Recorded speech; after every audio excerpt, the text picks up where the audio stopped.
It's Open House Thursday on YourView. Welcome to the show. I am Murayo Afolabi Brown. As always, I have the ladies with me. Tucker Makodiga in the building. How you doing? Very good. Like your outfit. It's also busy. Awesome, darling. No, like I brought out 3 outfits today, and all 3 were jumpsuits from. Okay, I usually buy jumpsuits from hand. I love them. Very comfy. They are ready to go. Yes. Thank you. So I have this story to tell. As I was coming, I just thought about it. My banter was to say that we're launching a new estate. The family has already in signed Benin, off. right? No, not Benin. This is a new one, just after Redeem by Christopher University. We'll put up the signboard tomorrow. We were supposed to do it today. And it's our biggest location, is 30 acres. So as I was thinking about coming to say it, I remembered a client a fan of YourView that knew I launched, visited one of my sites with a representative and did not know the lady could hear. And the person was like, this land is too big. Tokwe cannot own this kind of land. Wow. At the time, it was a partnership. It wasn't not my company's own.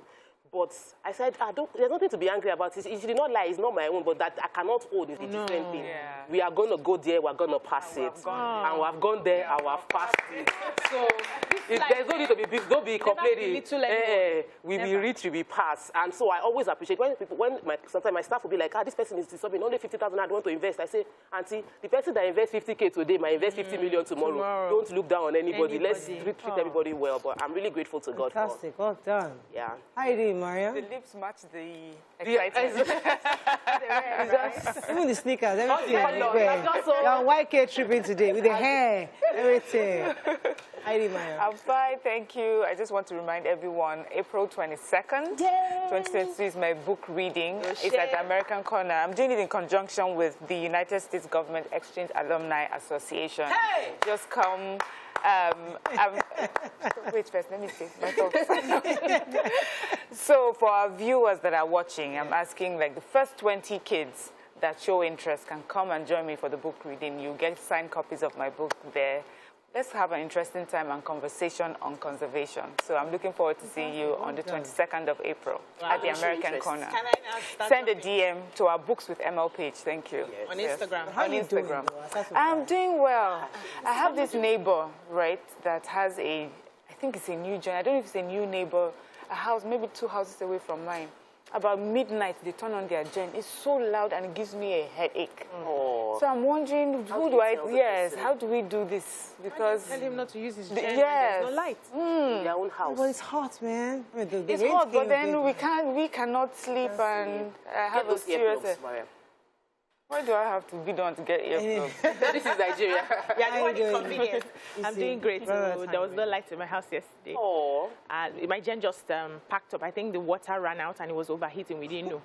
Welcome to my world. And I haven't had this in a while. God did not sleep.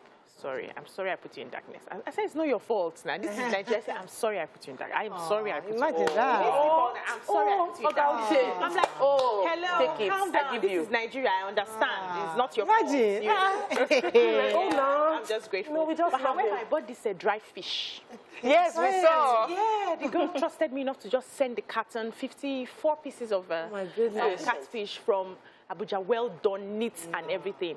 I paid her, I've advertised her, people should go and buy. She's a young girl just trying to, Well done to the young girls. Yeah. Good. How are you? Everybody's hustling. Fine. I'm very well. pretty. Like Adire.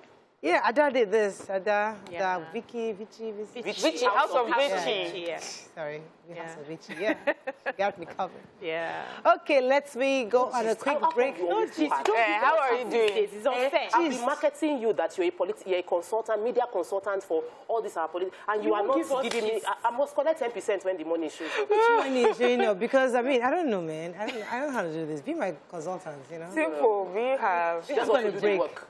We're going to break. We'll be right back. Me, I don't know how to do these things. Yeah, I know. Right back.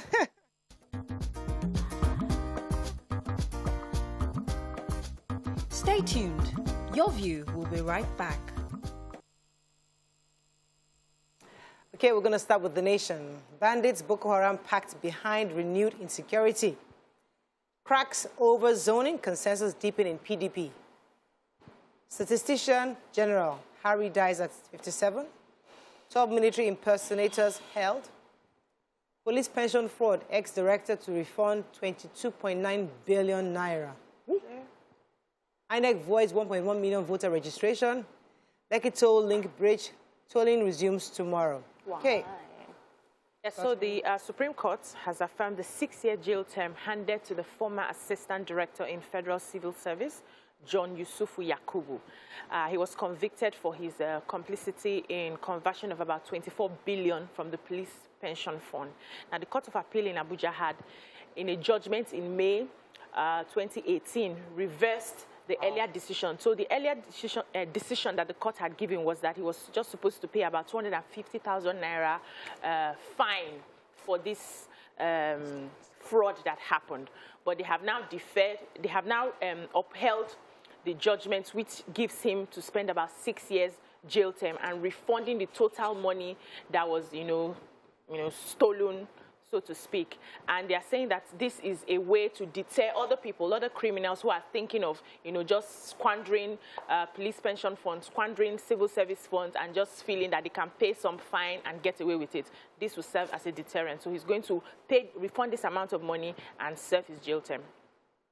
So the Lekki Ikoyi Bridge, the LCC, they are making a case for making the tolls, resuming the tolls. So they had announced initially that the tolls will resume on the 1st of April, but they said after consultations, they decided to shift it to the 15th of April. The statement came from the Lagos State Transport Commissioner, Dr. Frederick Oladeinde, who said that this would be saving businesses. He mentioned the fact that it has been closed since October 2020, after what happened. And he said he knows that a lot of Lagosians are unhappy that the Lagos State government is stepping towards reopening the toll gate. But we need to know that we're doing this in the best interest of all parties, including investors, who have always requested we guarantee the safety of their investment. Right. So it's a business as well. So that's. So I know that the one at the Lekki isn't the one that has been reopened. It's the one at the Ikoyi. Ikoyi is the one they want to reopen first. Now, okay, I was going to take the. Go ahead, Inek. Yeah, so 1.1 million votes, over 1.1 million. Sorry, registrations have been sort of invalidated. By INEC, and the story is that. Of course, once registration is done, it's INEC's duty to go through that register and make sure that everything is as it's meant to be, the registrations follow the guideline. But it shows over almost 50% of most registrations to be invalidated because of many other, because of so many things. Some have registered before and for some reason think that they should not register again. Then because of the update in our registration, where we are now using the biometric and the fingerprint as compared to the way we used to do it, is now making it easier and better for INEC to be able to clean up all invalid registers. So, and they're also saying to political parties that there are guidelines that needs to be followed, INEC guidelines that need to be followed, like the primaries coming up, you need to give INEC notice, and INEC says 10 political parties have given them notice, but the two major ones, APC and PDP, are yet to send their notices yet. And it says that the guidelines need to be followed strictly so that they do not have to incur some unhappy consequences. So it's important. So INEC is just letting us know that some of these numbers, even though there is an increase, there's high number of registrants, new registrants, we still have a high number of those who are invalidated for different reasons. The major headlines. So the Minister of Defense and the Minister of Information were speaking at the FEC meeting yesterday, saying that there's an unholy handshake between the bandits and the terrorists. According to them, this is what has caused the upsurge that was seen in the killings that happened in Clayton State and even the train attack. But they are showing us that they are fighting. They've also reminded us that they are fighting an asymmetrical war, a war which the other side does not obey and recognize the terms of engagement, but they have to adhere to the rules of engagement. So they're saying that they've been decimated for about a month, but now their modus operandi now is to these kind of major targets where you get like a train, the airport, stuff like that. They are reassuring the government at the FEC meeting that all hands are on deck to ensure that they bring these people, they fish them out from where they are. It's that the respective arms of government are working to get those victims released, and said that they cannot expose or release the conversation they're having with terrorists, but they're just assuring the government that they are on top of it. Moving on quickly to The Punch. Security agents aiding bandits, alleged reps demand NSA minister sacking. Picture here of some army arrested 12 imposters, warns against use of military bail, says the government. 2 Ikoyi high-rise buildings fail integrity tests and risk collapse. Osinachi church unaware of abuse, minister says husband married to another woman. NBA, others slam army for hiding Osun killer soldiers demand prosecution. Grid collapse, FG approves 1.4 billion naira for power transmission projects. CVR, 45% of completed registration nationwide invalid, says INEC. Food imports bill jumps by 45% to 1.2 trillion according to CBN report. And I'll be courageous as Nigeria's president, says Tinubu. Okay, which story? The major headline. So the House of Representatives are condemning the rising insecurity in the country, especially the recent killings we know that happened in Benue, Taraba, and Plateau states. And according to the lawmakers, they had a plenary on Wednesday, and they are demanding the removal of the National Security Advisor, Major General Babagana Bunguno, and the Minister of Defense, Major General Bashir Magashi. They are also saying that security agents were aiding and abetting these bandits and other criminals, and ensuring that they are, being provided funds. So there's this particular soldier that was caught recently who was supposed to be serving in Zamfara, but was found in Plateau State handing materials to bandits, giving them uniforms and every other material that they needed. So they are saying that most of these insecurities we're having is because the people in leadership are benefiting from these insecurities, because the National Assembly keeps appropriating funds for insecurity, and yet nothing is done. Nobody is fishing out anybody. The soldier now that was caught was doing it red-handed. Nobody has sanctioned him. He has not been reported. He has not been sent to jail. Nothing has happened. They've caught some other people, other security agencies who are, passing communication to the bandits, and yet nobody has been prosecuted. So they need to do more, and these people who have failed in the protecting of lives and properties need to resign. Yeah, I have a human interest story in Yes. the Punch. This happened in Sokoto, one of the villages. So a group of over 30 people, mostly women and children, had got on a canoe, and their canoe hit a tree, they say, in the river, and it capsized. The rescuers were only able to rescue 6 persons, and the rest of them, the rest of them passed. They said 28 bodies were recovered. The leader of, the head of the village, his name is Awolu. He says that 5 of his children were amongst those that passed, and 5 of one person's children. So he was talking from the cemetery where they're trying to bury the children. May their souls rest in peace. Let's go on a break. Be right back.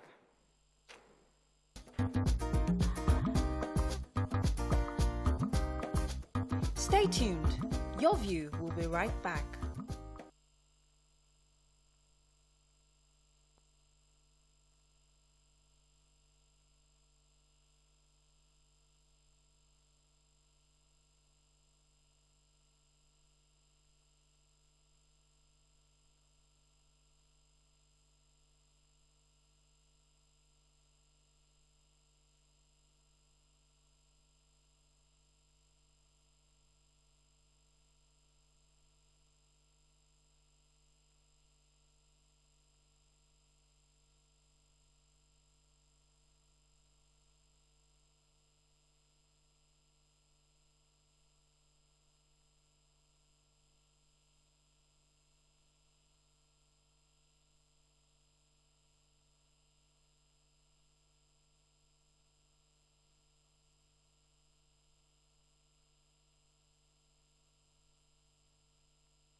Thanks for staying with us. We're still reviewing Punch and the story about the two Ikoyi high-rise buildings in Ikoyi. If you recall, the building that was built by Foursquare developer that went down last year.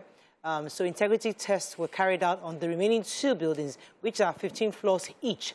And they said that those towers in the adjoining buildings revealed that high-rise structures were at risk of collapse due to structural inadequacies and professional ineptitude by the developers. So they're saying that once dead weight gets in there, it comes down. The right now is not coming down because they've not put in furniture, air conditioner, stuff like that.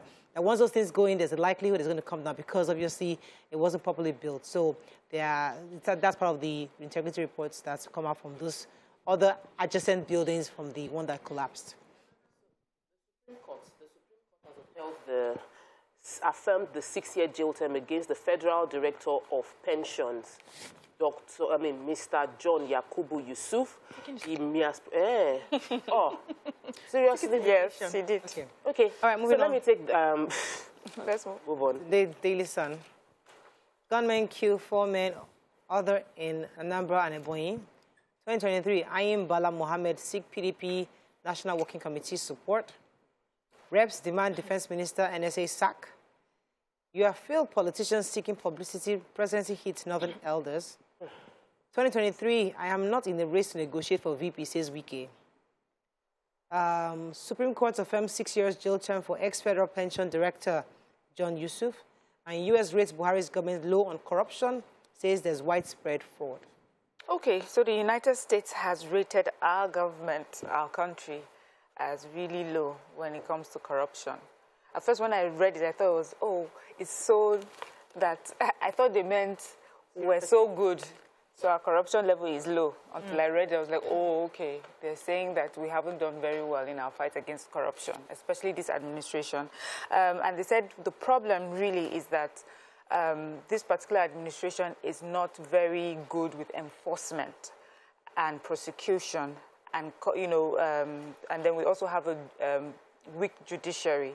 He says also our constitution allows for our president, vice president, governors, and deputy governors to be immune to any forms of court or cases or prosecution during their tenure. And so this has emboldened people, to carry out all sorts of corrupt practices in the civil service and, among elected government officials. And really the focus is the fact that when it comes to the enforcement of of prosecution and penalizing these corrupt people, we do not push for it. Yeah, we talk about the insecurity and the fact that even though people have been constantly abducted, kidnapped, we do not see the end of people being arrested and prosecuted. So many other human rights infractions that they say that we have. Yeah, so about 4 policemen yesterday were killed at the Atani police station in Ogbaru local government area of Anambra State. The gunmen stormed the police station about 1 a.m. After killing the police officers, they set part of the station ablaze. Fortunately, the commissioner of police and about 10 police officers were able to come as quickly as they could, and they had an interface with these hoodlums. Unfortunately for them, they lost 4 of their men. Wow. It's just a painful story. Right.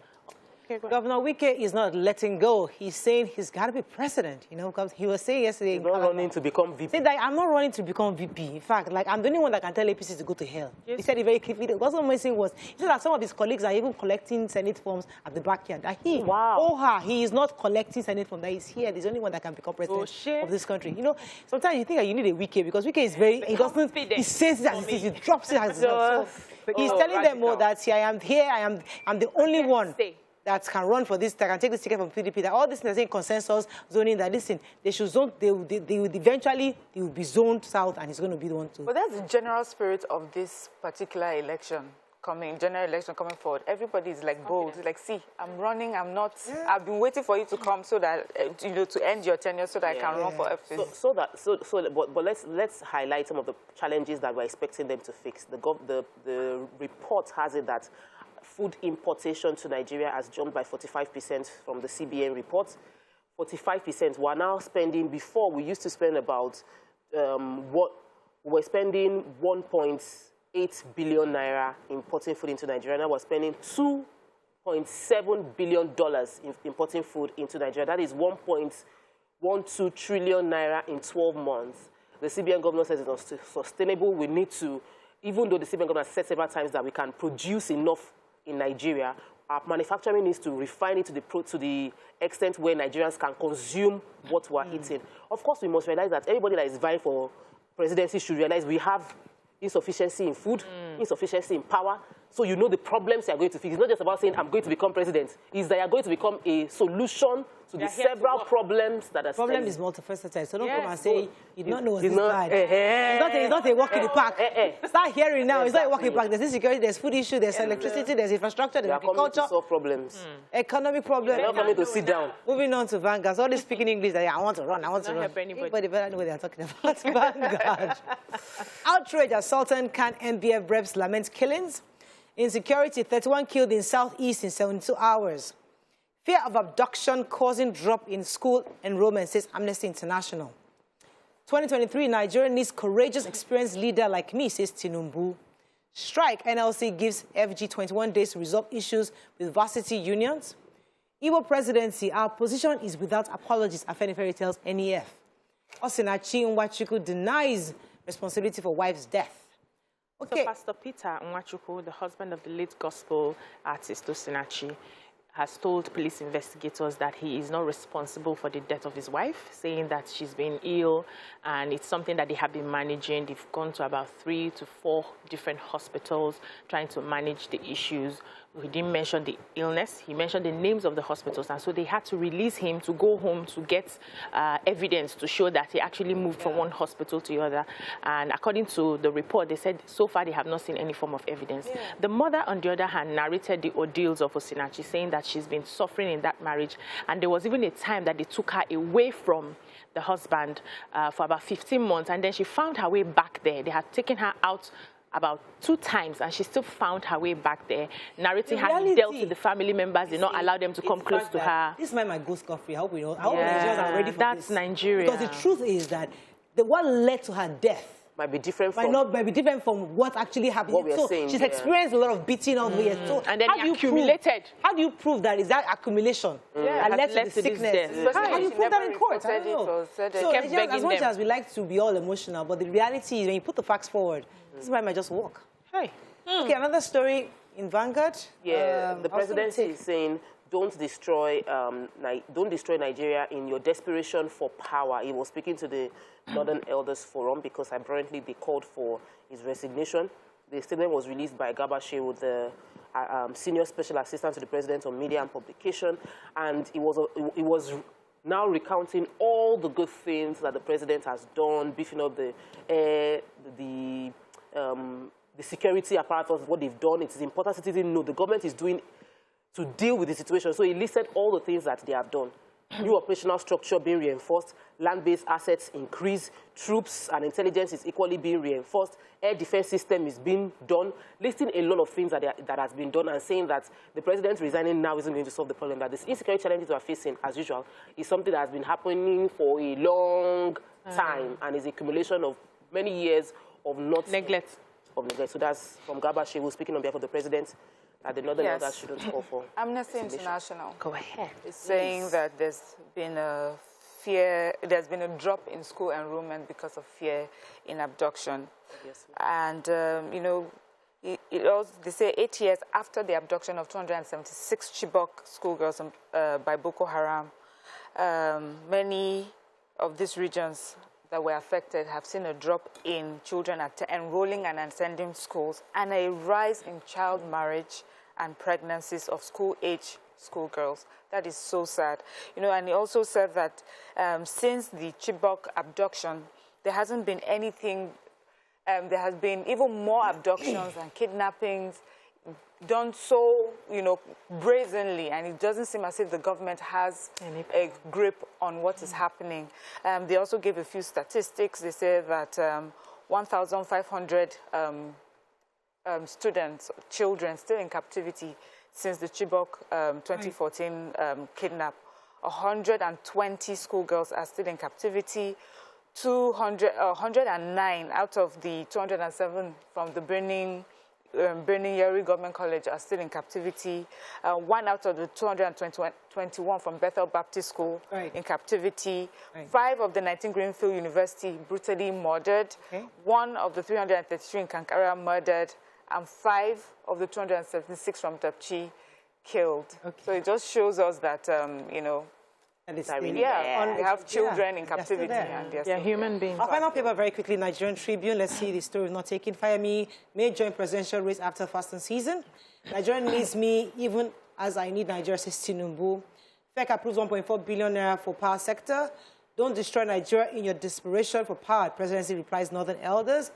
And immigration officers arrest American with firearms at Lagos airport. So which story have we taken? Let me take the Tinubu story. So the presidential aspirant and former governor of Lagos State, Asiwaju Bola Ahmed Tinubu, was speaking to all the APC-led state speakers and deputy speaker. It was hosted by the Lagos State House of Assembly Speaker, Honorable Mudashiru Obasa, and he spoke to the fact that Nigeria needs courageous leadership, and that a courageous leadership that will raise the revenue of the country and deal with the issues. He mentioned he's born for this. He's always been courageous, and Nigeria needs him as much as he needs Nigeria. He said, I want to bring to bear accelerated development for our nation, and I'm ready to do that again as I did in Lagos. All right, so Governor Fayemi too is saying that he's going to declare, no, he didn't say he was going to declare, journalists were asking him in Gombe State, and when are you going to declare? He said, it's fasting season now. I'm a Catholic. There's Lent going on. The Muslim for Yahya below here is fasting. Please, nobody should ask me any questions. After fasting, we'll talk about it. We are hoping we'll see if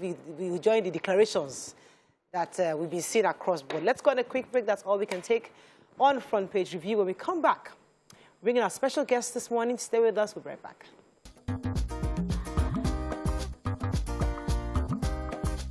Stay tuned. Your View will be right back.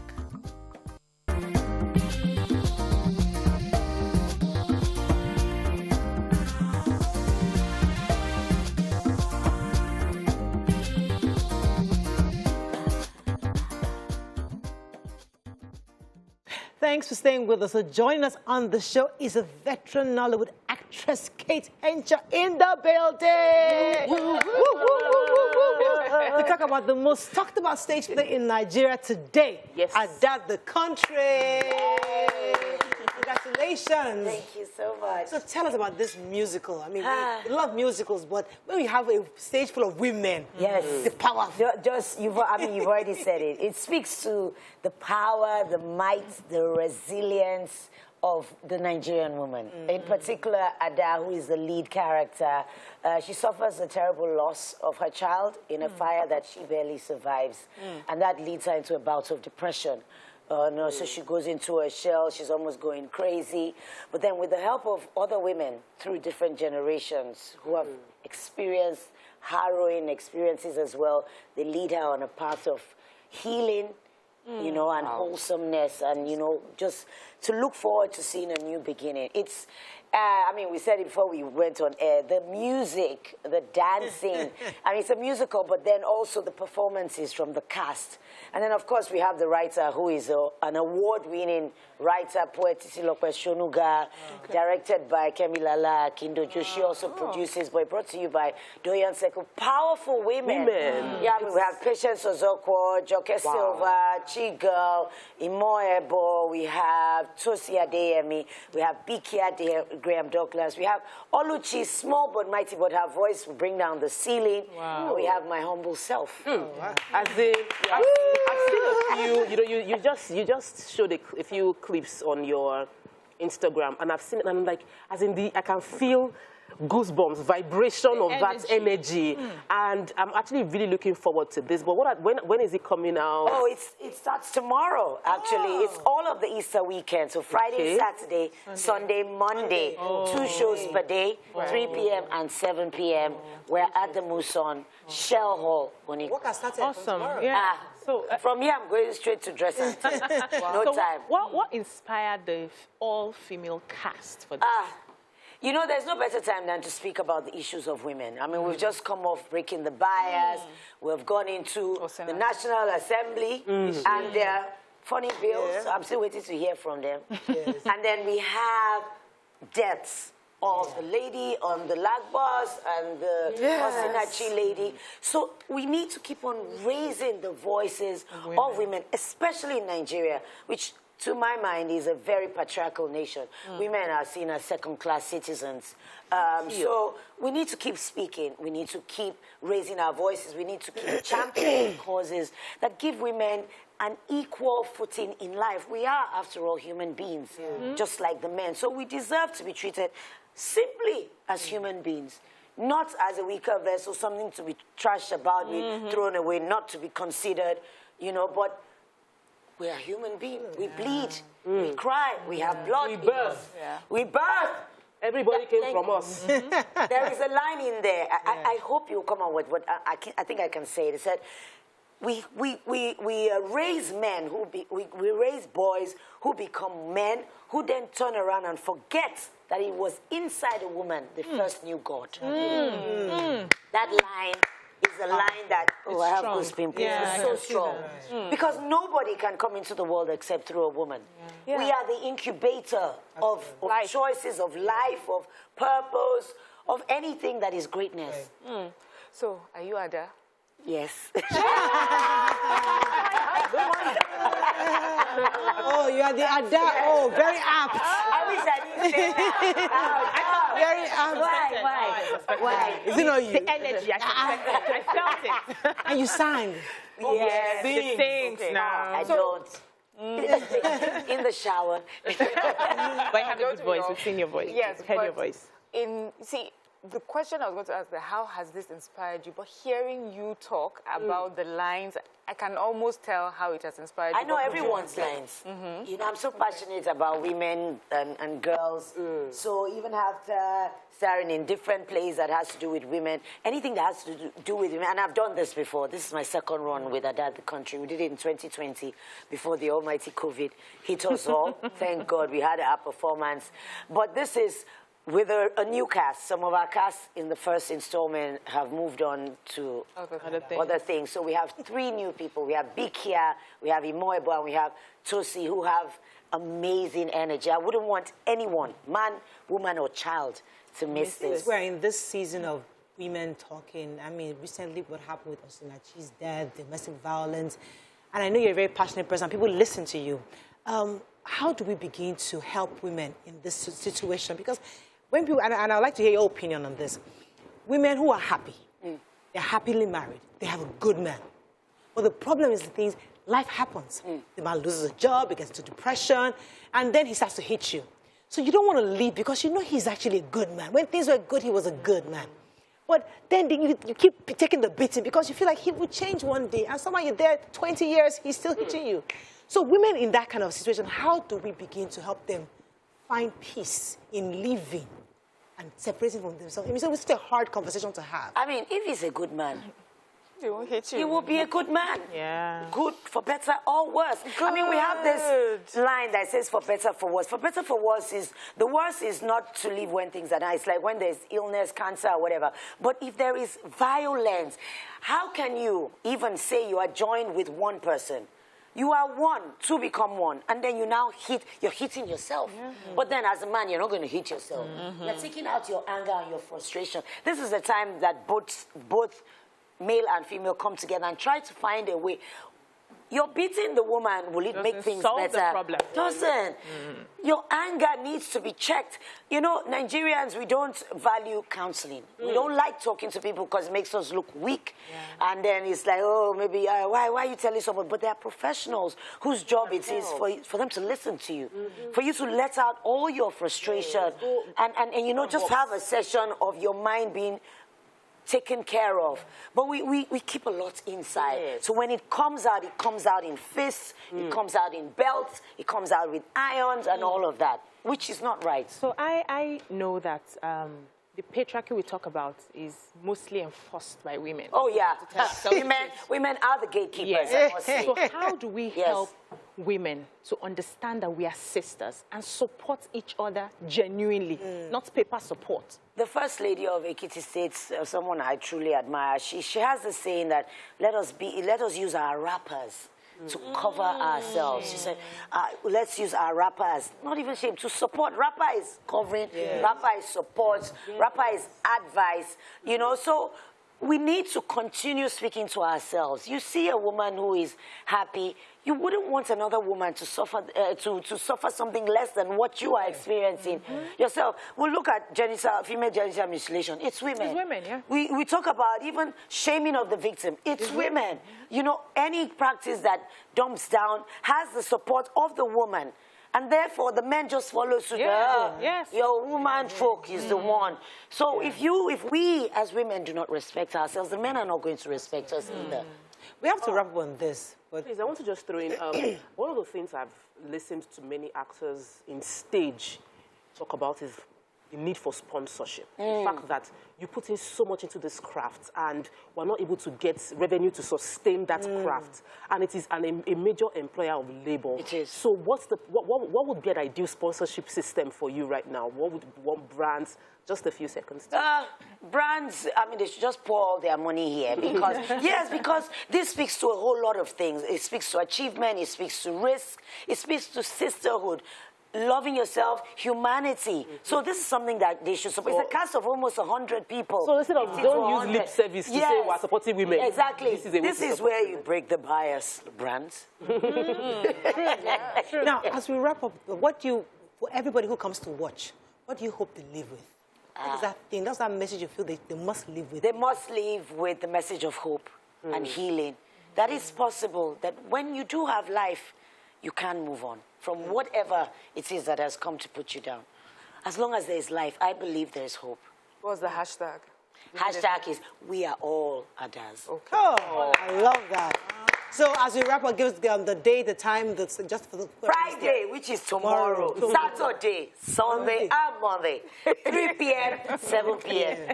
Shell Hall. Where do they buy their tickets? Where do they buy the tickets? Tickets, you can buy at the door. You can buy at www.thedoyencircle.com or at Aria Tickets. Go get them. Fantastic. All right, then. Great. Let's go on a break. When we come back, we come to other topics. Stay with us. We'll be right back.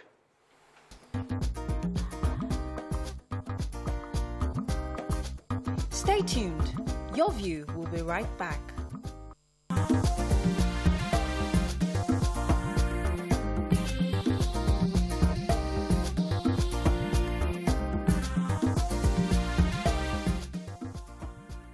Thanks for staying with us. So fashion enthusiast in the building, an entrepreneur, engineer, mother, beautician, philanthropist, and a beauty queen. Welcome with us, Damilola Okubanja in the building. She's an aspirant House of Representative, Ogun State. Goodness, you're an aspirant. Welcome to the show. Thank you. Congratulations. So we're trying to project as many women as possible who are running for office, and that's why we're so excited to have you on the show. Thank you for bringing me. Tell us a bit about yourself and why you want to run for office in Ogun State. Thank you. I pretty much believe that's where it starts. Who are you and why are you running? That's a very traditional question. Yes. My name is Damilola Okubanja. Oh, yes, I'm from Ijebu Waterside. I'm an indigenous of Itogmuri from Ibiade. Currently, I'm a mother. I'm a business person. I run my own fashion business. I'm into fashion and beauty products. So I believe in taking care of women. I believe in taking care of myself first. I believe that people accept you before they receive your gift. So I'm passionate about my business. I have a degree in engineering and physics, but then I've worked with the Lagos State government for some years before I decided to do my business. So currently, I am running my business. And why am I running for office? I'm running because, first, I'm a Nigerian. It is my civic responsibility, as cliche as it sounds. I believe women need to step up to the ladder and start to put themselves out in spite of the uncertainty, in spite of the no guarantees of an outcome. I believe I have what it takes. I have strong inner desire to be part of the change that I seek to experience. I'm a mother who would like to see my daughter thrive, who would like to see them pursue their dreams. And I believe we need to all work together as a team to drive change in our society. It is beyond just jumping on social media and making posts and making comments and drawing a lot of attack. Right. We need to step into the shoes of our leaders and understand their pain, their challenges, and see what could we do better? What could we do to make the country better? So that's pretty much why I'm running. Fantastic. I think you have just introduced yourself very well. Thank you. My next question is, why House of Reps, and in what specific way do you think you're going to make a difference there? Thank you. That's another very valid question. When you choose to run, you have to decide why you're doing it, how you're going to do it, when you're going to do it. And it was on that premise I chose, because I have very tall dreams. I have very big ambition. And I believe I would rather fail at doing what I love than to succeed at doing something that I'm not very comfortable or mediocre at. I have no guarantees that I'm going to emerge. There are no certainties. Nobody's promised you anything. You choose to come out. And I believe that it is better to pursue a platform that enables you, that empowers you, as against starting at the lowest rung of the ladder. As a legislature, there's a lot of laws we can put in place. There's a lot of laws we can adjust and make amendments to. And I believe that's the platform that allows me to be able to put my thoughts, my desires, and my expectations forward. So that's why I'm starting with that. And because, of course, I know that you are not given any guarantees. So you have to do it. Whether you fail or you succeed, you have to just keep believing in the validity of your dream and not letting people project on you any limiting beliefs. So I love that you're going to the House of Assembly because, you know, we've had House of Representatives. We've had a few lawmaking, law amendment challenges that I feel that if we had more representation, would have been able to lobby better and implement a law that would favor the entirety of the country, not just 50% of the country.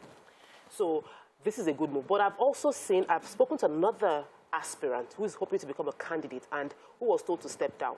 And I mentioned it to you before we came on air that she was advised that she should become, I think, a chairman, a local government chairman, that was a better position. And I'd like you to respond to that because we've had several cases of people we've interviewed on this show who were told to step down and get an appointment or something rather than going for the political ambition that they want. Exactly. There's no doubt that people would tell you how to run your life.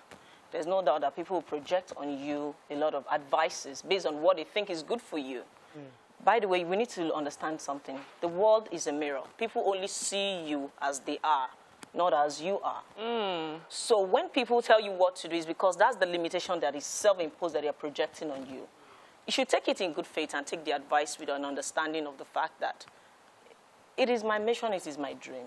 And sometimes, for me, over-consultation drives down your agenda. You're going to have people tell you, you cannot start with this, you should start with that, you're a young lady, you're new, you're a mother. They're going to project a lot of limiting beliefs on you. You need to make up your mind and say, I would rather fail trying than to settle for something that is successful. But then, when I decided to start, I had people tell me, run for House of Assembly. That's a better way to start. But something in me didn't just sit very well with that suggestion. I said, I would rather try at a House of Representative. I know there are no guarantees. For me, you have to be comfortable with the possibility of failure. But do not let the fear of failure stop you from the possibility of success. We love it. We love So I know that it would have to be about that. There is no doubt that even in my town, there was a particular time, yesterday I was in the hometown, some guys were telling me, Magba, don't agree for them, because obviously they are hearing stuff. There is always a situation where they bring you to the table and they say, we need to negotiate. We need to concede. You need to step down. And you would always have instances like that.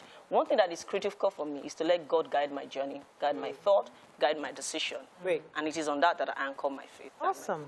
You sound like a life coach already. You're just throwing the terms, and I'm feeling, wow. Yeah, wow. Big, she knows what's big up. on self-development. Yes, I know that. I noticed that. And that's, you also have an NGO.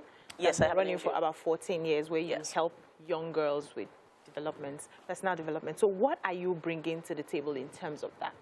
We see all over the world, we're still trying to get young girls to have self-esteem. We're still trying to get young girls to understand the values that they carry. Is that part of what you're going to be doing when you get this position, for young girls especially? For one, you have to walk in a shoe to understand where it pinches. I'm a woman, and I was a young girl. And the very head that I had as a young child is still the same one that I carry with me. So I have many years of experiences, of struggles, of challenges, a lot of inadequacies, just like we all are struggling. No one has it figured out. And you have to understand and accept the fact that we are all limited. The level of understanding you have now determines the behavior and the thinking and the actions that you take now. Yeah. And you have to be comfortable to make mistakes and learn while you're growing. Young women are a major critical part for me because, one, I'm a woman. But it's beyond just developing the young women. It's beyond just trying to give responsibility or take projects that are directed at a female gender. I think we make women appear weak, and we're actually the strongest species. And it is time for us to look beyond, let's empower women, but rather let women get up and do stuff. It is a natural thing. Other people will catch up on it. I am running not for myself. I'm running for a lot of young people that would stand up and believe in the validity of their dream. You know, so it is important that you run your own race. While I believe in empowering young girls, my NGO started since 2007, and at the time I didn't know I'd be running for office. I just wanted to help. I felt their challenges, I felt their pulse, and I felt the thing they were struggling with, and I thought I could do something to help. I was trying to find myself while I was raising other people. And some of those young girls that I helped them, they are all graduates, some of them are even married now. And it is interesting to serve when you don't even have it all figured out. It means you're pouring from a place of struggle yourself, you know, and then sometimes I said, Damilola, you have to take this beyond struggles and challenges. You need to be selfish with the intention to be selfless. Pull out a bit. Go and develop your core. Go and develop yourself. Go and develop your own capacity. That way you don't burn out, and that way you can serve better and longer. What party would you be running on? What platform? I'm currently a member of APC. Okay. So yes. So that's obviously one of the big parts, one of the two main parties. It is. And there's a lot of consultations ongoing in Ogun State. Why Ogun State? Because I'm an indigene of Ogun State. Why, now, are there always issues of, do you live in Ogun State, or do you live in Lagos, do you live in Sokoto, do you live in Abuja? There's always that conversation. She's not part of us. So how do you reconcile that with your ambition, that fact that I'm from here? People always want to feel a connection to the people that represent them, and it makes sense that they do. You cannot understand the struggles if you're not an indigene of that location. Right. And before now, I've been traveling back and forth. Maybe not as frequent as I do now, but what is important is, by and large, we're all human. Whether you're in the urban area or you're in the rural area, we all face the same challenges.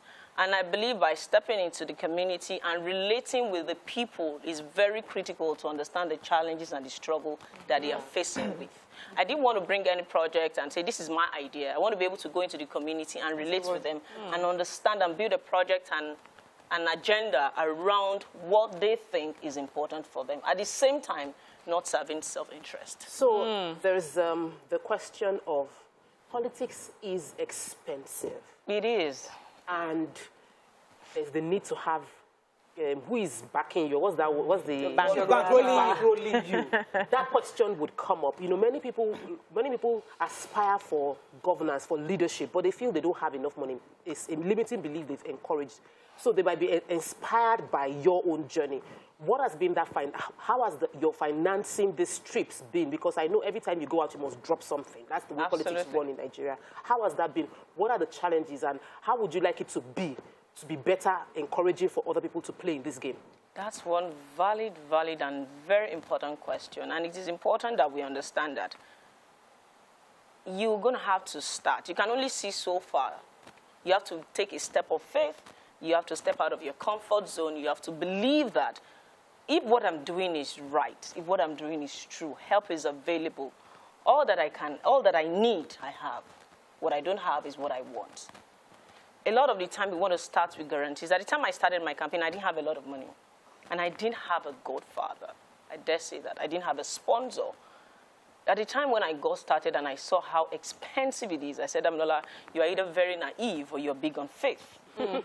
But I refuse to overanalyze and overthink the process. I'll be overwhelmed. So sometimes I'm intelligently ignorant. Okay. I refuse to process all that I need to do. I just take it one step at a time. We need a lot of support for women in politics. Aside of women, young people have what it takes. I've met with a lot of sound minds. You know, you only flock with your kind. And I know a lot of people that want to do stuff, that wants to be part of governance, but it's expensive.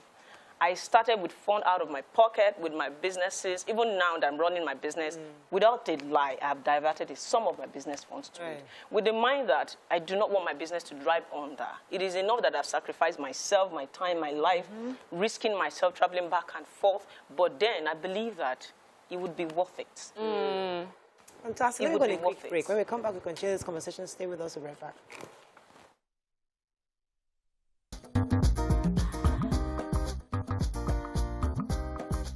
Stay tuned.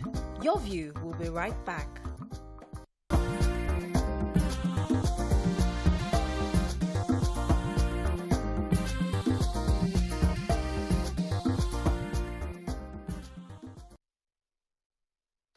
Thanks for staying with us. We still have our guests here for a few more moments. I know BC have a question for her. Let me ask you.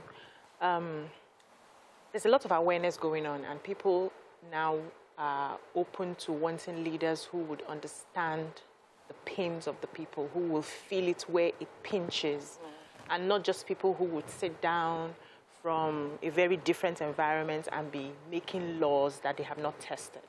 So what is the guarantee that if you get this position, because I wish you all the best and I hope that you come out successful, that you find a way to come and stay within where you are, you know, and representing, so that you can feel what they feel and help you make better policies in the House? Thank you. Thank you. I believe our leaders have genuine and sincere desires when they step out. The challenge I see with the leaders and the followers is lack of adequate communication. When you're privileged to sit with the leader, maybe someone running for us, because obviously as you're running, you're consulting with people. And when you feel their pulse, you see that they really want to serve. But there's a bit of a gap between communicating your intention and how it is being received. So that is where integrating, staying at home comes to play. You do not do anything on autopilot. You have to be consistent and you have to be deliberate about it. You have to constantly do a check and balance to say, where am I? How am I faring? Am I on track? Because these are the metrics with which I measure my own journey. Every now and again, when I get back home, I do a review. How did I do today? What could I have done differently? That way I'm able to get a feedback loop. And every of my desires and inspiration and conversation is internal. I believe the God that I serve is within me. And he ministers to me and he talks to me. So for me, it is important to always talk to the people. It is important to constantly connect and communicate. One of the things I do in my business is I always do management meeting with my staff. That way I can carry them along on my struggles. Now that I'm running for office, I have to let them know these are the challenges and these are the delays. I need you guys to hold the forth. I need you to believe that I am never going to sabotage your business and your livelihood for my own self-agenda. Good. It is about the bigger picture of understanding the fact that the more people I serve, the more influence I can have. The more value you bring to the marketplace, the more resource you can take out of the marketplace. Yeah. And you have to communicate to people consistently. Talk to them, talk to the leaders, talk to the youth, talk to women. Do not separate or do not let a third party interface between your communication. That way there's a loss. And there's sometimes someone might misrepresent you. You have to be part of the community. You have to come down from your high horse and relate with them and communicate with them. Okay, yes, this is very specific to your second degree. You studied renewable energy engineering. That's correct. And you know that that's a major problem we have in Nigeria, power generation, energy. And usually when you get to the National Assembly, they put you in different committees. Which of the committees do you see yourself wanting to join, and in what way do you think you can bring value? That's a very good question. For me, it's not about chasing for the committees. It's about using your office and using your platform to enrich lives. You need to know the power you have as a legislature. And you need to look beyond the perks and the committees. For me, that's quite traditional. You have to be able to use your office to network, to access. There's a lot of, while I was a civil servant and I was in the ministry, I was in charge of the Lagos Solar Project. There were tons and tons of projects that comes to my table. And we have to push and we have to advise the commissioner and advise and push a memo to the governor. You know, you need to understand that the office you hold is nothing but a platform. and understanding the power that it carries determines how best you can utilize that office. So it is that platform that I'm more particular about using to leverage networks, international organizations. We did the Lagos Solar Project. It was in partnership with DFID. Such projects are what you can bring to the community, you can bring to your local government and enrich the lives of people aside of just looking at what has been set. You need to step outside of the box and see in what ways can I use this office to bless my people, knowing that as an office holder, when you knock on a door, you would open. For me, it's pretty much. I think we can wish you the best. Thank you. So you're running on APC, and hopefully the primaries come very soon. We hope you emerge as a representative. Positive. And when you do, I mean, we're always here to support you. Thank you. Any way you want. You become the candidate. Let us know. We'll start monitoring you back to back. Please do. What are you doing? I would love, you need accountability company. Yes. You need people that will hold you responsible to your word. You need people that would remind you of your commitment. And I'm more than happy to take advice. Fantastic. We love it when young people, I don't want to say women, young people come forward for leadership. That's what we want. 2023 is going to be different. I'm telling you. Awesome. I sense it. 2023 is going to be different. There are more, what they call it, declarations. Yes, we're coming. I like that confident declaration. Let's go on a break. When we come back, we promised you another angle of this Osinachi matter. We're going to dig further, interrogate it further, because there are other angles to this story. And it's Thursday. We discuss family and relationships. Stay with us. We'll be right back.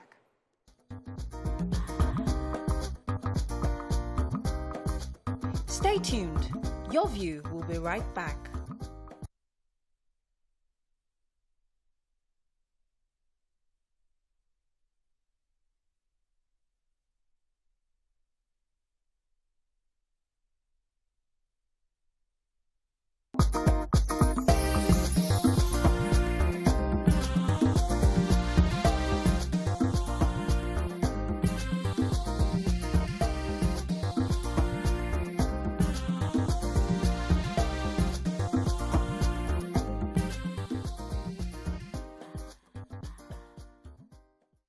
Thanks for staying with us. So, to continue the topic on saying no to domestic violence, this time we'll be looking at it from the perspective of the popular line, for better, for worse, or not.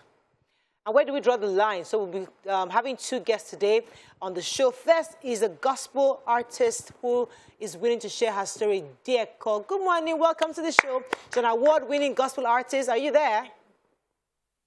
I'm here. Great to have you. Can you hear me?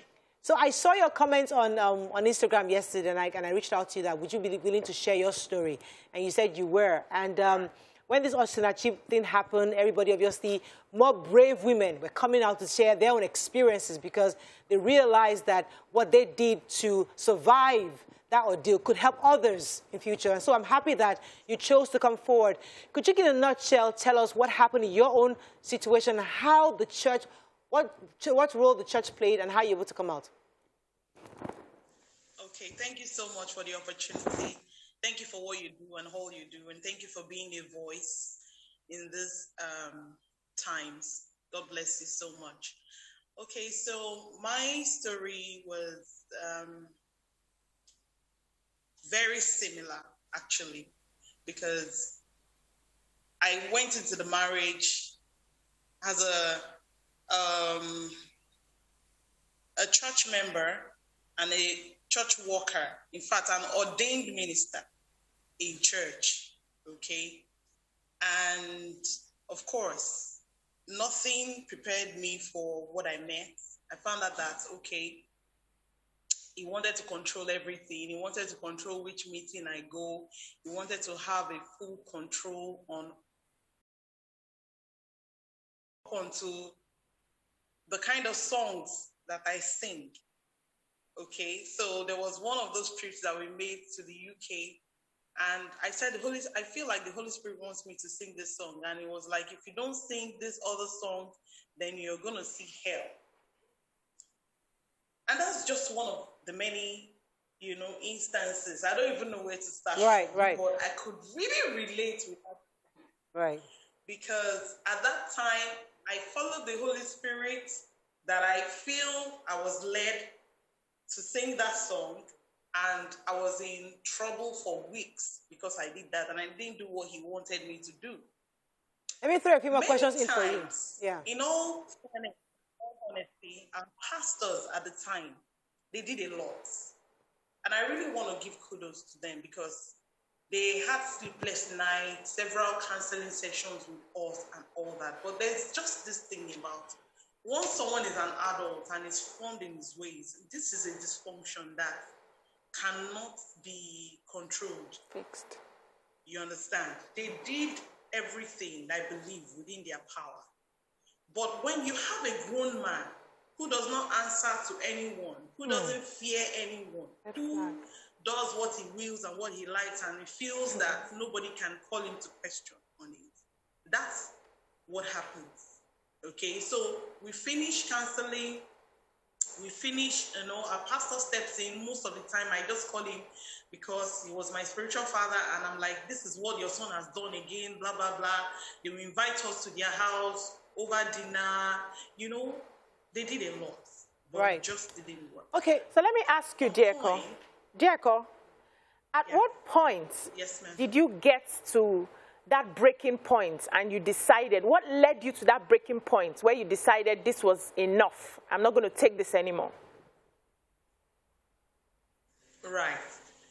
Okay, so I just knew that I had prayed. I had done everything in my power to do. I had, there's this thing about, trying to dim your light just so because someone is uncomfortable with how much you shine or how bright you shine. That kind marry our enemies. I remember having a ministration. We had like a conference, 3 days conference, our church conference, and the last day of that conference, I was supposed to minister. I had ministered first day, second day, and then the third day and the last day of that conference, I ministered and I greeted everybody. I greeted him alone. And I got into trouble when we got home because I didn't greet him last. And he said I didn't honor him. If I didn't kneel down or call names or call him king and all those things, I was going to be in trouble. He said, I'm quoting him, he said, you shamed me today by not greeting me. And I'm like, I greeted you yesterday. I greeted you today. I mean, I just felt like just going straight to my administration. And it was trouble. I remembered him telling me, my breaking point was when he told me, see, I'm a control freak. If I am not in charge, I'm not going to support you. And he told me it's either I'm Lord of all or Lord of none. Wow. And for me, that word was it. And I'm like, this guy is not going to change. I'm going to be Lord of the Flies. Okay, Dieko, please continue. And there was a time I was pregnant with that. Let me pause you for a second because I want to throw a few more questions in. I'm going to bring in another segment. Go ahead. Dieko, in your story, you mentioned I got into trouble. I hope you don't mind if you could tell us what sort of trouble. Was he physically abusive? And if he was the pastors that you say helped, did they see the evidence on your body? And when you said they tried their best, what do you mean? They tried their best in helping him to stop hitting you, or tried their best in telling you to make a better decision for yourself while being married to someone who was physically abusing you? Okay, so the first time he hit me, like beating me blue black, like, punches and, like that. That was the very first time. And I was, initially, before then, I think I had it like a teeth bite. I was telling him, I said, stop doing this. I was pointing at him. We had an argument and all that. And before I knew what was happening, he beat your finger. My finger. Hi. He had the scar. Yeah. Okay, so... and so, when I went into battery, that was when I left. And I left to my brother's house, who also lived in Lagos at the time. And, the families came together, even our pastors, they tried to mediate between the two families that, okay, he's not going to do that again. In fact, my pastor vouched for him, you know. In the middle of all that, in fact, many things happened that, you know, I might not, all right. I don't want to push you to give out too much, you know, because I understand how personal this could be. Let me talk about our final question, and then we'll wrap up with you, because I don't want to stay on this conversation too long. Go ahead, Tokwe. Okay, so you're sorry about the experience, and I'm happy that you had the strength to step out and the support to step out. Whenever we hear these stories, people talk about, did you not see the signs? Did he not show you? Before marriage, it could be like this. Did you not explain? Did you not sense it could be a control freak? Did you not, like, there's that guilt feeling like you should have seen something. And Mariah was giving the example of, okay, maybe he was a very good man, something that happened. In your own case, what was the signal? And did you ignore the signal? And what would be the lesson you want people to see and note from your experience? Okay, this is what I will say to that. There is no signal that is signal enough for you to know that you're going into a relationship or a marriage that you're going to end up being killed, or you're going to end up being battered, or you're going to end up being injured. Of course, we had disagreements, but he never lifted his hand. Like every couple, or while we're dating, he never, you know, showed such extreme. Right. Okay, so nobody would sign up for, okay, you know, this is what you're going. If he had done that, definitely, nobody in their right senses should go into such relationship. Right. I mean, it's not, this is what I would just say. Personally, I believe that if you date, you can date for 20 years. The day you marry the person is when you truly know who you married. True. I agree. God help us. That is my own opinion and my own conclusion. All right, Diako, let me leave it there. Because as I said, these are personal issues, and I don't want you to. You're obviously a known person, and I'm trying to really manage the information you put out there. But let me pause you at this point. I mean, I think we've got to be able to get the meat from your own experience, and I'll probably let you go at this moment, because I need to bring in somebody who is an expert in this area to help talk to us and how we can deal with this kind of issues going forward. Thank you so much, Diako, for sharing your experience this morning.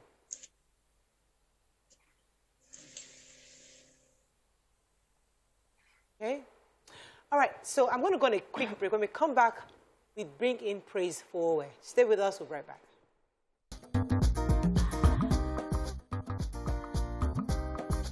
Stay tuned. Your View will be right back.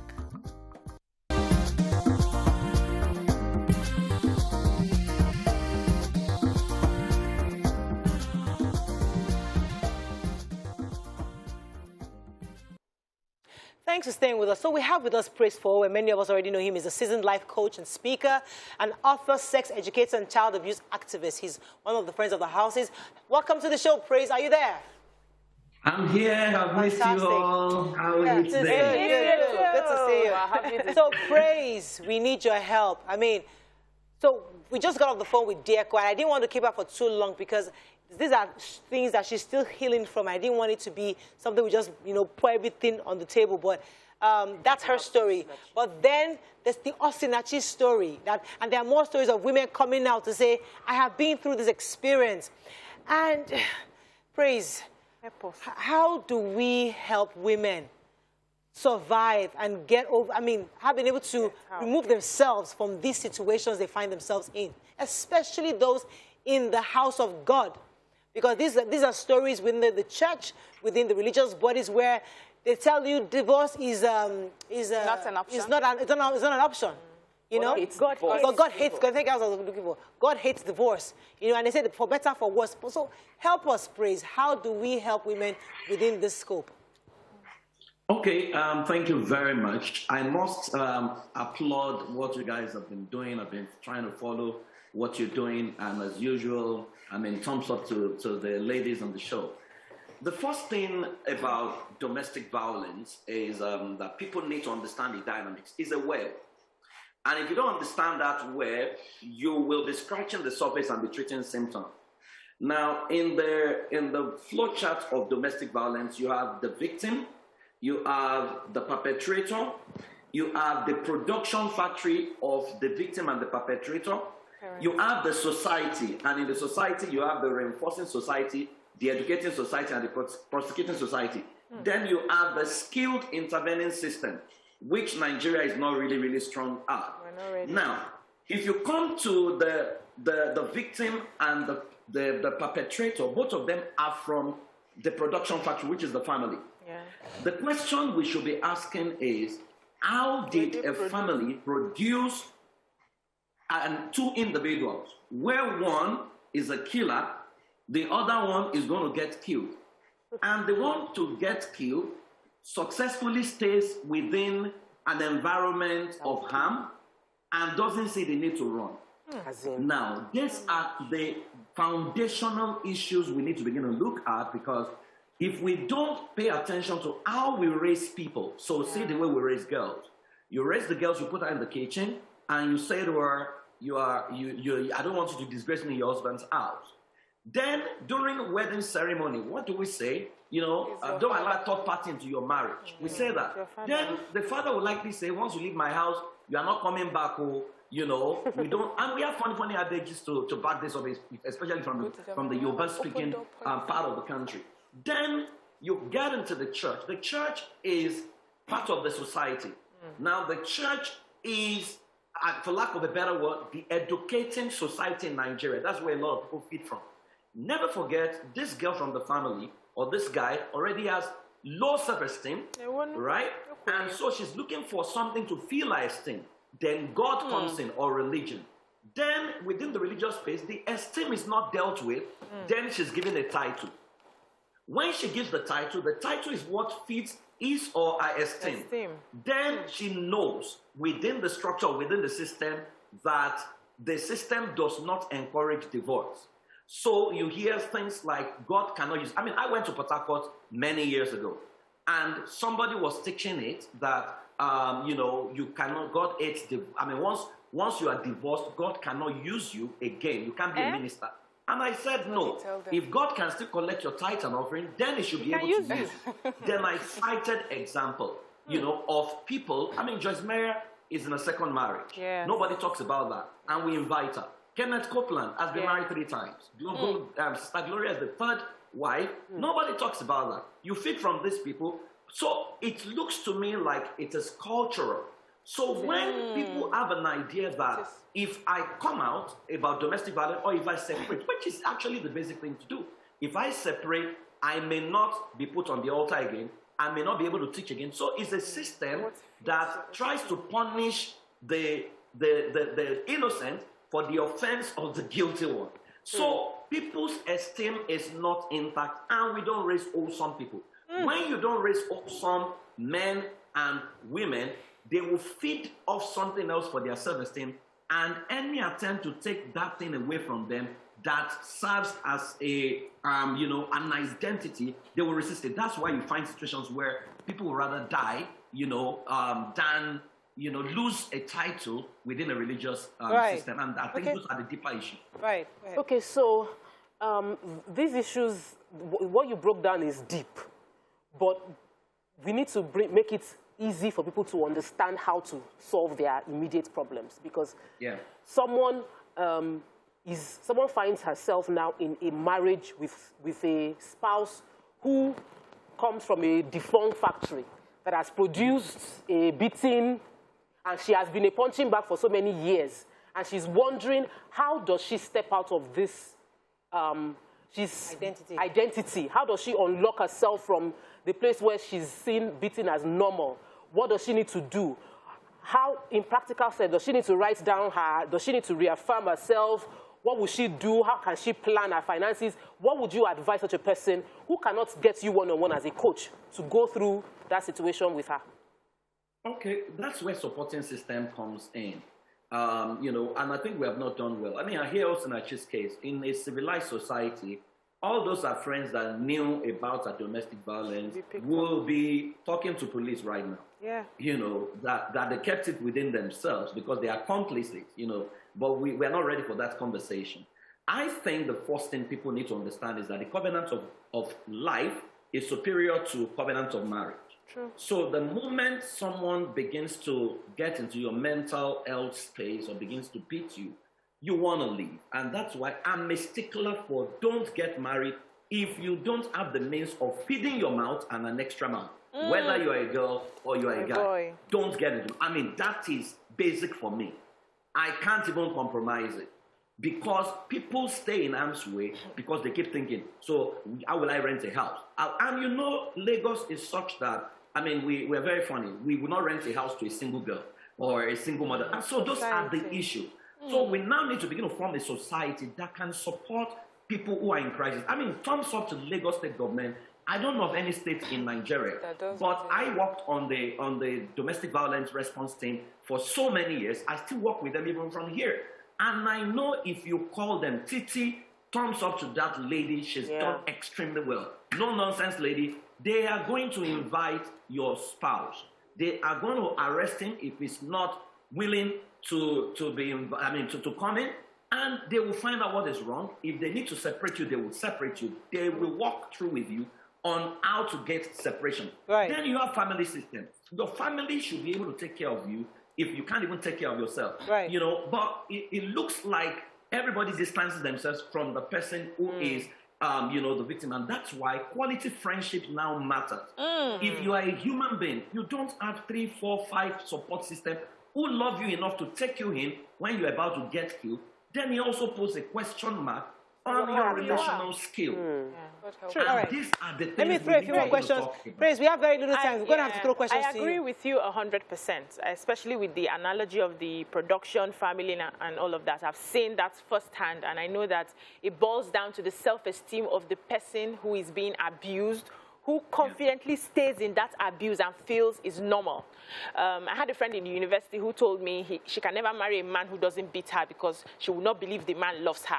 You beat out of love, you know. But I have a question for the family support you just mentioned and the bystanders. And I believe that you can help people in this sort of relationship either by choice or by force. So for those ones who are so damaged that they cannot help themselves out of the relationship, what can family members, friends, support, church, what can they do to take them out of that place before they kill themselves? I think that the church now needs to, especially the religious space, needs to now set up professional family life team. That you are the mama of the church doesn't confer on you the capacity to handle family life cases. You know, let people get trained. Because so many subjectivity in our interpretation of Bible. You know, the question, nobody wants to lose members. So we're going to be subjective. Let them go to proper people. You know, because I can't understand it. If people give tithes and offering, and a case is escalated, you should have a home. If you don't have a home, refer them, pay house rent. I mean, give them a temporary succor. We need to normalize whistleblowing, and we need to normalize response, right? So if you are a church or a family, I mean, don't you have, they call some people in the family Jagidiago, people who can actually beat their siblings, or literally. Let someone go there and take that girl out of harm's way. Sometimes the person being abused is not even mentally stable. So you can actually force people out of a situation that is going to destroy them once you have evidence. You can report to the police. These are things we need to begin to normalize. And the religious leaders are listening to me. Get your people trained, right? Bible is not enough when it comes to handling marriages or domestic violence. I mean, almost every church has the mama as the head of family life team. It doesn't. These are areas that have an entire body of knowledge that you need professionals for. Right. Maximize the professionals within your church.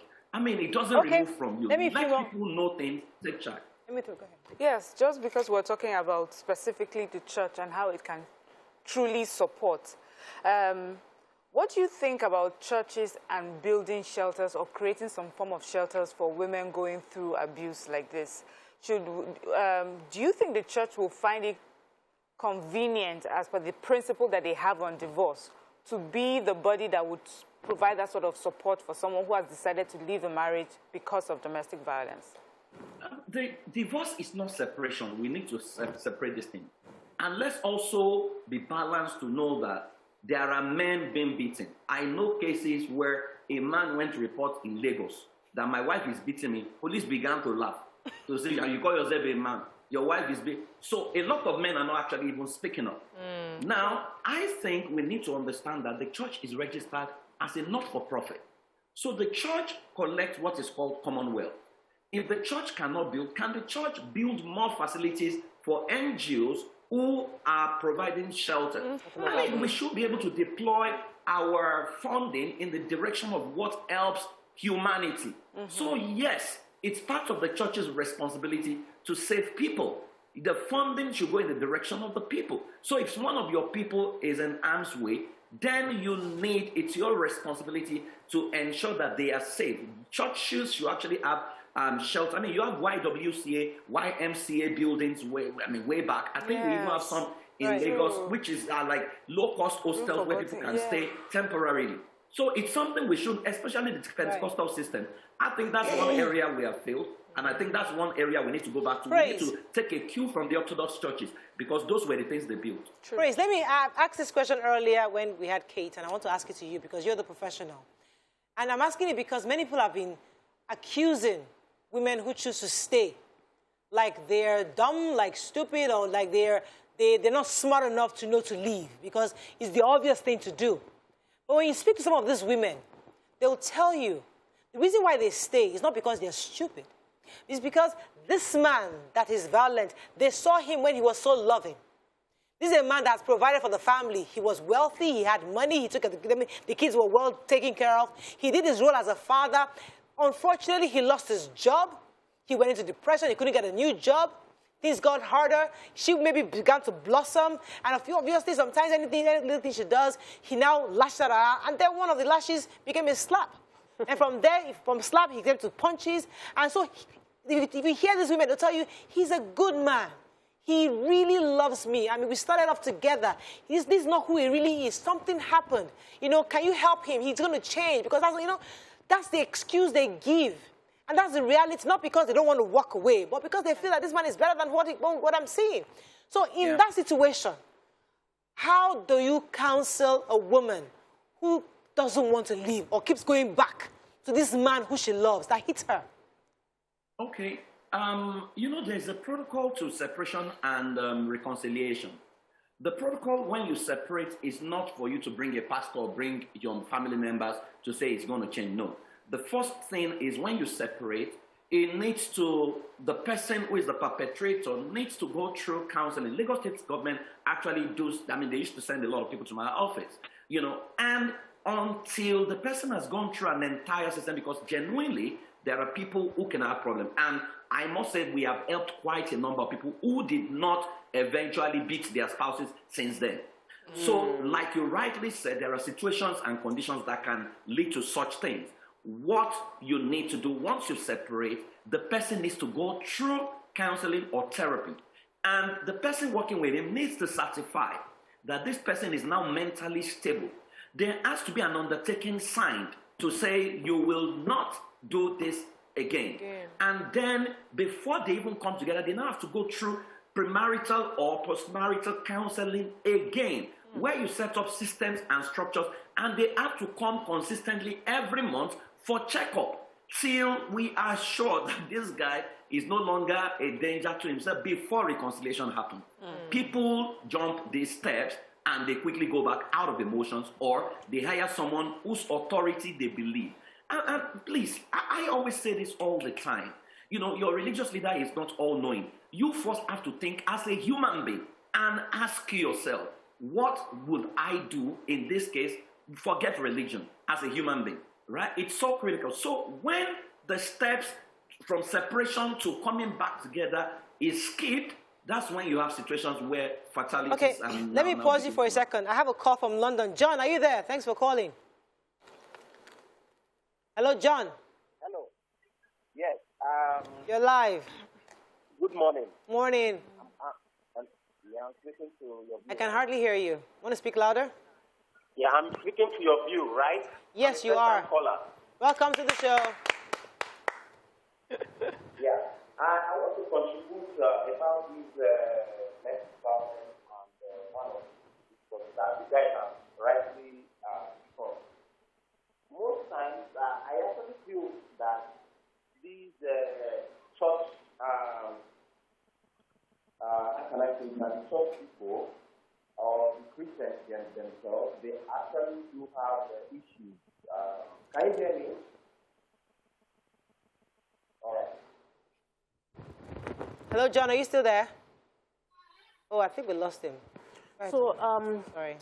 I want to, because of church, there's a church setting. Many people have come out to say that the churches are not supportive. The church system, there was a pastor that put on Twitter, I've forgotten his Newman or something, that said this is the cross she had to carry. That she has to carry. And you know, there's a thorn in somebody's flesh. You bear the cross and all of that. How can a person in a situation of domestic violence who's been told these things separate what is true from what is not true? And how can they resolve the issue when they feel like, this is my husband, this is the cross, so I have 4 children with him, and he beats me occasionally. What would that person do? I think we give energy to people who have obviously have psychiatric problems. That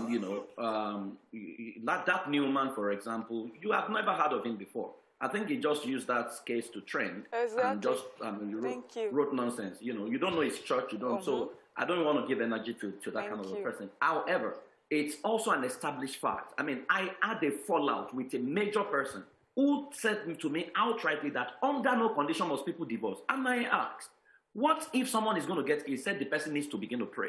And that was how we had the fallout, a major person. Now, however, we need to understand that I know churches that they will tell you outrightly separate. And so we cannot say that the church in its entirety has not been helpful. However, I think some doctrines need to be repreached. I also believe that people who are Christians or Muslims, the Bible is written in English, originally written in Hebrew. Now you have access to Google, so you can actually check the meaning of words. I mean, it will shock you. Most of the people Lagos State government sent to us who beat their husband, when we run a psychometric called culture compatibility test, the first question there is, a man is superior to a woman. Agree or disagree? Almost all the men who were beating their wives say agree. All the women say disagree. Now, this should be premarital conversation. By the time we ask them, where did you get this belief from? They say from the Bible and from my pastor. Where is in the Bible? And God said, let us make man in our image. And so I said, can you continue reading? And say, let them. Then I asked them, if he was talking about a male, it would have been let him. Can we go to the origin? The word man there is not male. It's humanity expressed into gender, male and female. Then they stand up to say, nobody ever taught me this. The problem is carriers of truth are also the greatest carriers of error. When culture mixes with scripture, it will produce a damaging message that will mess up. And never forget that the most dangerous person to your life is the person who speaks into your life at least twice every week or once every day, because you won't know at what point you would have replaced that person with God, that even when he begins to tweet error, you will not spot it. And that is why people must now become human beings who can study the Bible for themselves, who must become human beings who can take decisions that human beings need to take.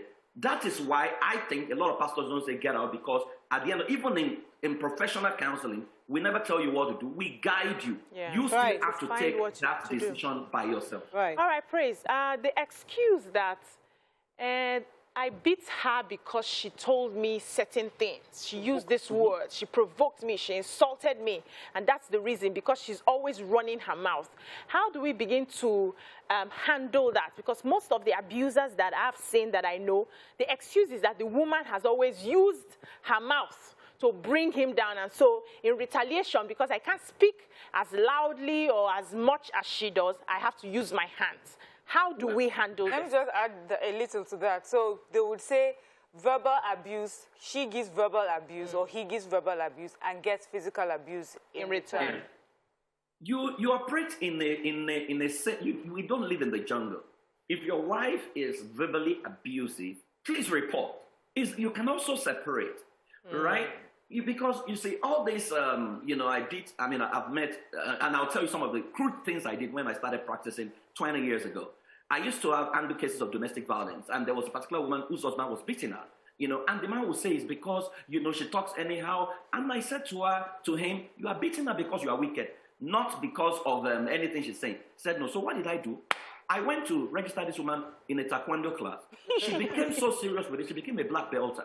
On the day of their investigation or something, I said, invite your husband. She invited the husband. By the time the investigation will require that you fight someone else, this woman took down a hefty man during the black belting unveiling. That was the last time that man laid hands on. So one day we were talking, and she said, one day she got angry, the man got angry, and I said, oh, sweetheart, did you get angry? I said, no, how can I be angry? So the knowledge that people beat people because you can beat them. If your wife is a lieutenant colonel in the Nigerian army, you won't beat her. It's impossible. So it is wickedness, it is not weakness. If anger is your weakness, every time Mopo stops you in Lagos, you will slap Mopo. If you don't slap Mopo, every time your boss speaks again, you will slap your boss. So we must not mistake wickedness for weak. That's not if it's a weakness, it must manifest all the time. So you have opportunity to report, you can walk away, you can actually separate. There is no justification for settling any matter with fees. That's my take on that issue. Okay, so as we wrap up praise, this is a conversation we're going to, because as I said, the ladies of YourView and I have discussed this matter for so many, but they will call us men bashers. So when this was actually happened, we just took it as an anchor. Well, please, let us flood it the way we can. So let me give you a few 1 or 2 minutes to give a wrap up, as a coach, to sign off. Like, what was our final word to women going through this, and men? I must say that abuse is the word abnormal used. So it must start from parenting. When people give birth. What happened? We lost that connection. Oh gosh, and that was we really wanted to get that. Thank you very much. Let me bring praise back. Thank you so much for joining us on the show today. I hope you learned a few things as we have. Have a great day. We'll see you tomorrow. Bye for now.